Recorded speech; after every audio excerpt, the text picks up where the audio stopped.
अडानी की जांच के नाम पर एजेंसियां ऐसे चुप हो जाती हैं जैसे आजकल गैस सिलेंडर के रेट बढ़ने पर स्मृति ईरानी। मोदी सरकार ने घरेलू रसोई गैस सिलेंडर के दाम में 50 रुपये और कमर्शियल के दाम में 350 रुपये की बढ़ोतरी कर दी है। ये बुरी खबर नहीं है। बुरी खबर यह है कि ये बढ़े हुए रेट हिंदुओं को भी देने पड़ेंगे। हिंदुओं के त्योहार होली पर मोदी जी ने हिंदुओं को क्या शानदार तोहफा दिया है और अंधभक्तों को बताया जा रहा है कि आग सिर्फ अब्दुल के पिछवाड़े पर लगी है, लेकिन सच ये है कि जलते हुए तवे पर रामलाल बैठा है। उज्ज्वला योजना के तहत गरीबों को सिलेंडर तो मुफ्त में मिल गए थे, लेकिन अब उनको भरवाने के लिए गरीबों को लोन लेना पड़ रहा है।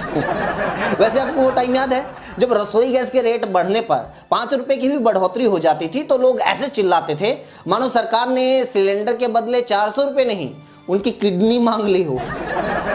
कांग्रेस सरकार में 50 रुपए के पेट्रोल डीजल पर 5 पैसे भी रेट बढ़ जाते थे तो लोग ऐसे रिएक्ट करते थे जैसे बेटी के ससुराल वाले दहेज में क्रेटा कार मांग रहे हैं। और अब 100 रुपए का तेल भी लोग ऐसे चुपचाप खरीद लेते हैं जरूर पेट्रोल पंप वाला गछोरी ब्याह रखी है।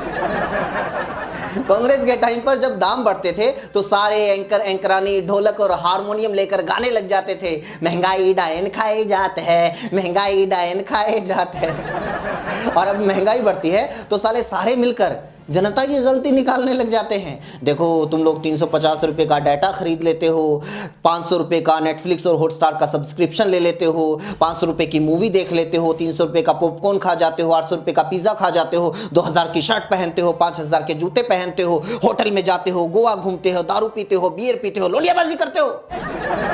ऐसे ऐसे लोग भरे पड़े हैं हमारे देश में जिन्होंने सुधीर चौधरी से रोज गालियां सुनने के लिए आज तक का सब्सक्रिप्शन ले रखा है। 2004 से 2014 के बीच में कांग्रेस सरकार ने एलपीजी पर 2,14,000 करोड़ रुपए की सब्सिडी दी थी, जबकि मोदी सरकार ने पिछले लगभग 9 साल में सिर्फ 36,500 करोड़ रुपए की सब्सिडी दी है। इसका रिजल्ट ये हुआ कि जो सिलेंडर 2014 में आपको 350-400 रुपए में मिल जाता था वो अब 1100 से 1200 रुपए में मिलता है। लेकिन अब जनता के बोलने का तो मतलब ही नहीं। गलती से अगर विपक्ष महंगाई पर कुछ बोल दे तो लोग उल्टा विपक्ष को ताने मारने लग जाते हैं। गरीब कहीं के। पिछली सरकार के टाइम लोग सरकार को ताने मारते थे, देखो चाइना ने कितनी तरक्की कर ली, अमेरिका कितना पावरफुल हो गया, जापान कितना आगे बढ़ गया, इंडिया वहीं का वहीं है। और अब यही लोग हैं जो कहते हैं देखो अफगानिस्तान में तालिबान आ गया, यूक्रेन में रशिया आ गया, चुप रहो नहीं तो भारत में मुगल आ जाएंगे। और पिछली सरकार के दौरान ये लोग अमेरिका से नीचे बात नहीं करते थे। इनको अमेरिका जैसा सिस्टम चाहिए था, चाइना जैसी इंडस्ट्री चाहिए थी और जापान जैसी टेक्नोलॉजी चाहिए थी। लेकिन अब इमरान खान की स्पीच सुनाकर ये सरकार इन्हीं लोगों को 2 रुपए वाला प्लेटफॉर्म टिकट 50 रुपए में बेच देती है। अच्छा, गैस सिलेंडर का रेट बढ़ने के साथ एक और बुरी खबर आई। अक्टूबर से दिसंबर 2022 की तिमाही में देश की विकास दर बुरी तरह गिर गई। पिछले साल इसी तिमाही में जो दर 11% से ज्यादा थी वो इस बार सिर्फ 4.4% रह गई।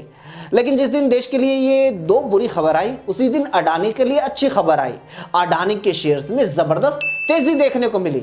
साला मुझे आज तक ये बात समझ में नहीं आई, जब भी जनता पर कोई मार पड़ती है या देश की इकॉनमी गिरती है ये अडानी अचानक से तरक्की कैसे करने लग जाता है। कोरोना काल को ही याद कर लो, जब पूरे देश की अर्थव्यवस्था पाताल में पहुंच चुकी थी उस टाइम अडानी की वेल्थ रॉकेट की रफ्तार से बढ़ रही थी। वैसे अडानी से याद आया, वो गुरुग्राम में गमले चुराने के आरोप में पुलिस ने एक आदमी को गिरफ्तार कर लिया है।